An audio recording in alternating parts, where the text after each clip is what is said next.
Hi, this is Scott Richardson, bench doctor from the Liberal Gun Club, with another episode of trying to sort of restore, in quotes, this old 1921 police positive. I've been standing on this thing for quite a while, and I think it's about as good as it's going to get. We'll have to see what happens in the bluing process, if it how it blues. I can always strip the first layer of bluing off if it's too blotchy, but as you can see, there's some deep pits, real deep pits in this metal, and I could sand them out, but then I'm going to end up removing way too much metal and it will look bad. So I'm just going to blue it and take my chances and hopefully try to blend it in with the black a little bit. You can't really feel them on the surface with your fingernail, but they're there. But I've sanded it with first with 220, and then I've gone after it with 320 and removed as much pitting and rust as I possibly could safely.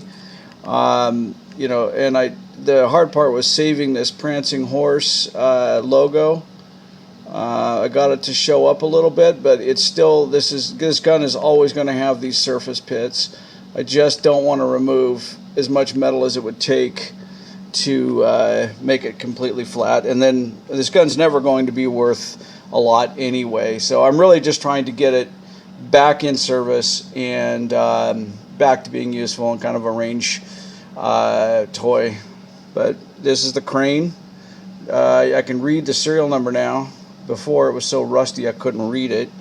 I also polished this up. There was some scoring along here, and I'll probably polish it up more with some 1000 grit sandpaper, but it was so scored that it made the cylinder really kind of rough. So I think I'm going to polish that to try to make it really smooth. The trigger, these are all the pieces that I plan to blue, and you can see where the trigger fits in, how much of it will be seen in the gun. So that's as much as will be exposed. But you got to be careful when you're sanding this trigger or any trigger. This is your sear edge right here, okay? So you want to be real careful and not sand that. You don't want to change this geometry of this edge at all, because that's interacting with the hammer right there. These two surfaces made up, and you pull the trigger, this drops and the hammer goes forward like that. And if you change that, you can give this a real nasty, super light, unsafe trigger. So I would suggest you just leave it alone, unless it's rusty. Then take a stone, an Arkansas stone or something like that. Don't remove any material, just try to remove the rust. But I would try to do it chemically with like Evapo Rust or something before I went after it with any abrasives. So just a warning. You can see I didn't really sand much up here. I just got rust and corrosion off. I did not want to mess with sanding down this little post, because that's part of the safety. And I did not want to touch this edge right here at all. So just a warning. So now what I'm going to do is, it's been sanded, like I said, with 220 for quite some time, and then 320 to get all of the scratcher marks, as much of the scratch marks out of it as I could. I did manage to save, and I don't know if this is going to show up very well, but the police positive 38 special roll marks, and I did manage to expose the and it's not coming up very well, but I did manage to expose the patent information on here, which was kind of neat. Yeah, I thought it was totally gone, but maybe when it's blued it will show up a little more prominently. So it was kind of fun, but it's not, I would never, this isn't as clean and shiny as I would like. When I did the Model 12, it looked like polished metal when I was done with it. You don't want a total polished surface on it, because you want the metal to be able to accept some of the bluing chemicals, but you want it down to 320, and I didn't have any of these pits still remaining. But this gun is just so far gone. if you remember right, there was a big chew mark right here where somebody had grabbed this barrel in a vise or with vice grips or something. I managed to, there's still a little bit of it right there, but I managed to file that out with a jeweler's file, get it as flat as I could. I really don't want to take a whole lot of metal out of this barrel, so I just got it down to the even with the rest of the surrounding metal and then sanded it out. You can still feel it a little bit, but I just wanted to get that out of there as much as I could safely. So now that we're done with the sanding as much as I plan to do with this thing, I'm going to put on some gloves and I'm going to rust blue this, put the first coat of rust bluing on this thing. Show you how that's done. From now on, I do not want to touch this thing again without gloves, because I don't want to leave my skin oils or anything, any chemicals or anything like that on this gun. So I'm going to take a rag. This is a clean rag, and I'm going to use some naphtha. Get this stuff out of my way, and I'm just going to scrub this gun down thoroughly with naphtha. This stuff evaporates, so you'll be going over it a couple of times, but just remove all of the shavings and oils and dust. Get as much of that stuff off as you can on all the surfaces that are going to be, that you're going to want to blue. It's kind of tedious, but it has to be done or it will not take the bluing evenly. And so let's go back over it, and I'll probably go over this 2 times just to make 100% sure that it is indeed clean. Each part gets a good solid cleaning. You can see how much, there is a little bit of residue coming off of this. So go ahead and clean that up. Just get my hammer. And I'm not so much worried back here because that's internal to the gun and it's just going to get covered in oil and lubricants anyway. I'm more worried about the parts that are exposed to the elements and the end user. And you'll notice the checkering is still really good here because I didn't sand it. I just left it alone and sanded around here carefully. I did not want to get in there and file that down and make it look worse than it already does. This is the plate. You can make sure you get this nice and clean because it is a very visible part. Get these edges, get them really clean. You got to be careful sanding this piece. You want to maintain these crisp edges all the way around. So you want to make sure you sand that flat without using your hands. Use a block to do it. Once again, get the trigger. Okay, get some more naphtha. And you want to do this in a well-ventilated area. This stuff doesn't smell that good, and I'm sure it's not good for me to be breathing it, but if I had my respirator on, I wouldn't be able to talk. So just going to clean. You can't over clean this with a degreaser. It's really important that this gets cleaned. Okay.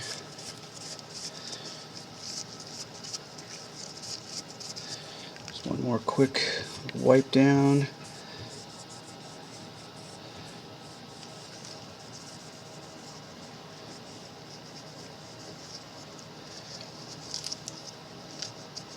I'm not so much worried about the inside of the gun because that will get dipped in the hot water, but it's not going to get a lot of bluing solution put on it. It's already got some original bluing in there, and it's just too much work to get in there and clean it and sand it and make it look brand new. And I don't want to start sanding down those posts and other pieces that integrate with the lock work and then make it sloppy or damage something, get it out of spec or out of tolerance. Just a bad idea. So all these edges again.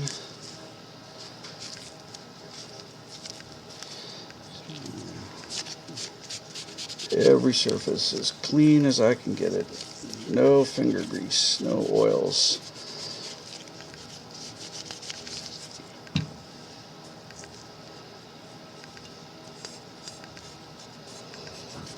And when I sanded this plate, what I did is I put it back on the gun like that, and then I sanded it so that these surfaces remained flush.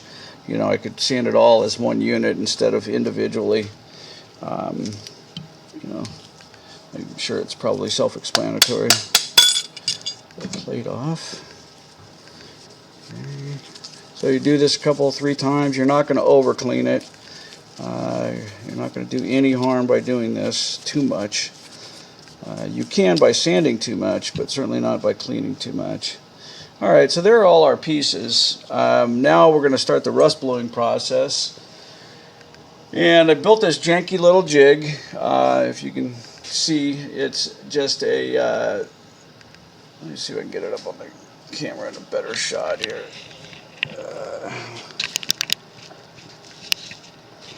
So it's just a piece of doweling between 2 sticks with a base on it. Because what I'm going to do is I'm going to hang the parts. I'm going to coat them with the rust blowing solution and make some little wire hangers and just hang them so that they get airflow around them, 360 degrees. So I have here on my bench, you could use an old coat hanger or anything you got. It doesn't have to be anything special. This is just some mechanics wire, a spool of mechanics wire. I found it to be a pretty good gauge for this. I'll clip off a few pieces here. Grab the other cutters. I'm just going to grab a few pieces, make some hangers.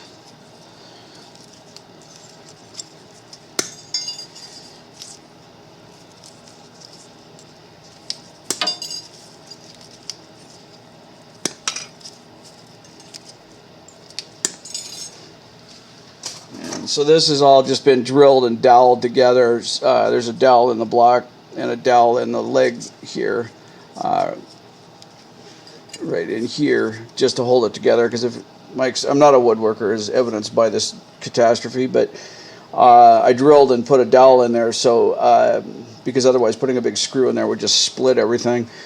And then up here on the top, I didn't glue it so that I could take this apart and not have this thing hanging in my way. So first thing, now we're going to re-blue. So I'm going to use this separate pan. Let's see if I can get a better angle on this. This is just an aluminum pan I got, you know, in like a 6-pack at Walmart. They're perfect for this kind of thing.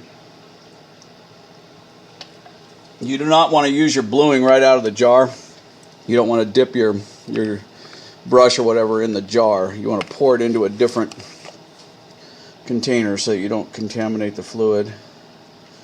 You don't need a whole lot. You'll see as we go. It's just this kind of purple, I mean not purple, yellow color.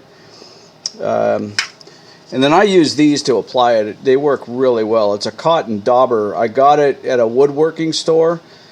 They sell them in a pack of multiple sizes. It's either Prince Charles's Q-tip or it's made for this. I'm not sure.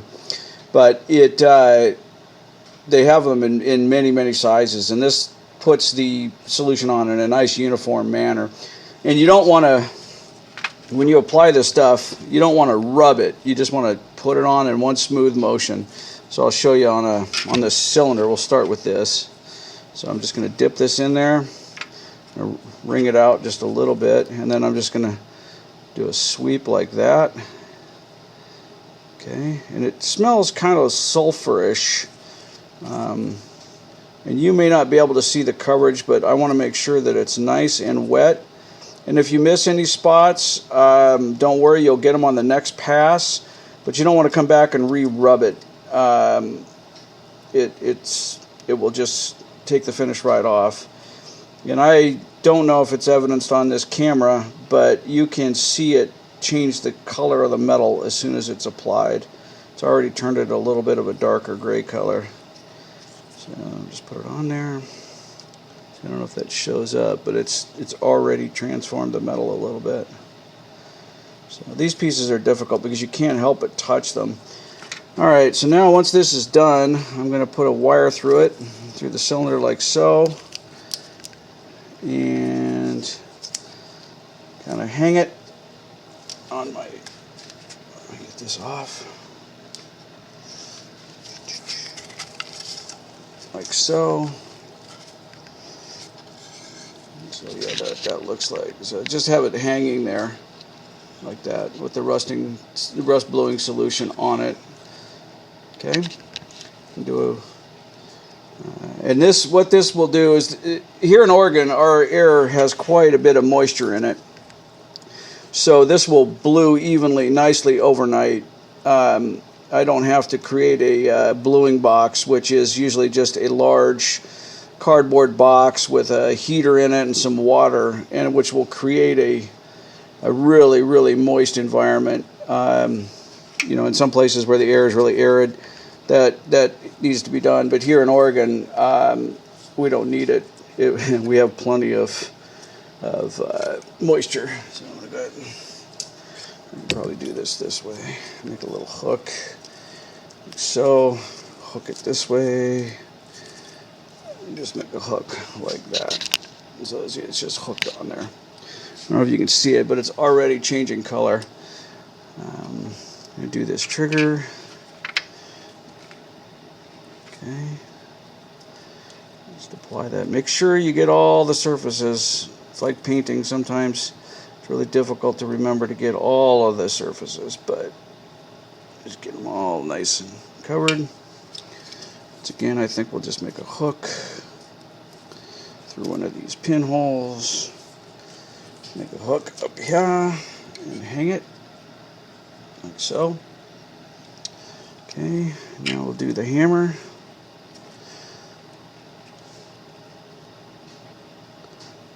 Get all the surfaces in there. You don't want drips either, because the drips will give you odd colorations and kind of a calico effect that is not desirable. So make another hook. Hook that right there. Okay, we'll do the crane. Figure out how I can hang this one. We'll cross that bridge when we get there. Bring this out. Under here, under this side. You can see this Q-tip's starting to fall apart, but they work really well. Or just a rag, you know, just a cotton rag, really clean cotton rag works great for applying this stuff. This is what I'm talking about, getting all these sides. Getting it in there everywhere. Look at this.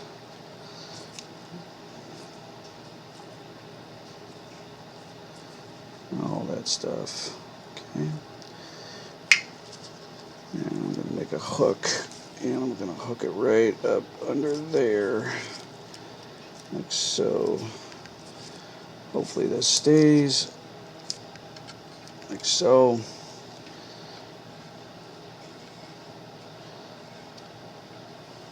Oh, and that's what I was afraid of. That's all right. We'll get it. That's what I was afraid of. Anyway, now let's do the big part, the frame. A little bit of cotton off there. So once again, I'm just going to apply just smooth, even strokes like that, not rubbing.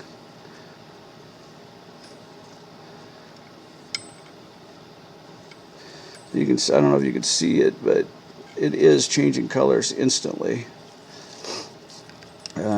It's obviously not as blue as we want it to be, but it will change colors. So what this is going to do is overnight it's going to rust. It's going to be bright orange, you know, or like a rust orange color tomorrow. And that's what we want. And we want that rust covering to be uniform. You know, we want the entire gun to be rusty. It seems counterintuitive, but it's a really fine rust that we're going after here. Not a, you know, if you let it go, it will pit and get, you know, just like regular rust. and ruin the gun. But this is a real fine, soft, almost like suede leather rust that will be on this gun. And then we'll boil it in boiling water, which turns it black. It changes the oxide and turns it black, which is what we want. And then once it's black, we card it off with either double-aught or super fine steel wool, or a carding wheel or a carding brush. And I'll explain what that is when we get to that step. Now I'm just removing any excess that I see where it might be drips. So in here, I'm going to put a hook through this hole right there. Maybe a hook there. Okay, there we go. There's our gun in the rust bluing solution. And it's just going to hang like that overnight, set off on another bench. Let the air circulate around it and turn it a orange rust color. And then we'll do this step once it's uniform. It takes about 24 hours. We'll boil it, we'll card it off, and then we'll probably repeat this step. The cleaning it with naphtha, applying the rust bluing chemicals, boiling and carding again 3, 4, 5 times, however many times it takes to get the color that we want.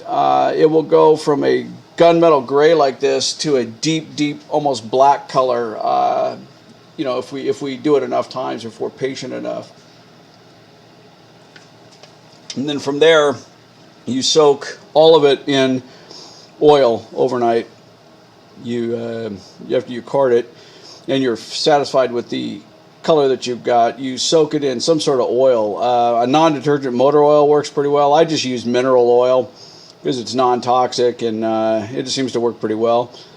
Soak it in there for 24 hours, take it apart, or take it out, clean it, and then reassemble the gun. So we'll cover each of those steps as we go, but this is applying the rust bluing solution. And once again, today I'm using Brownell's Classic Rust Blue, and not right out of the bottle, but out of a separate container. I'm using these cotton daubers from a woodworking shop, but a clean rag works just fine. And I'm doing all my pre-cleaning with just naphtha to get to as a degreaser and remove any leftover sanding legacy. So anyway, that's it for applying the rust bluing chemicals. I hope it's helpful, and we'll see you next time for the boiling and carding. Thank you.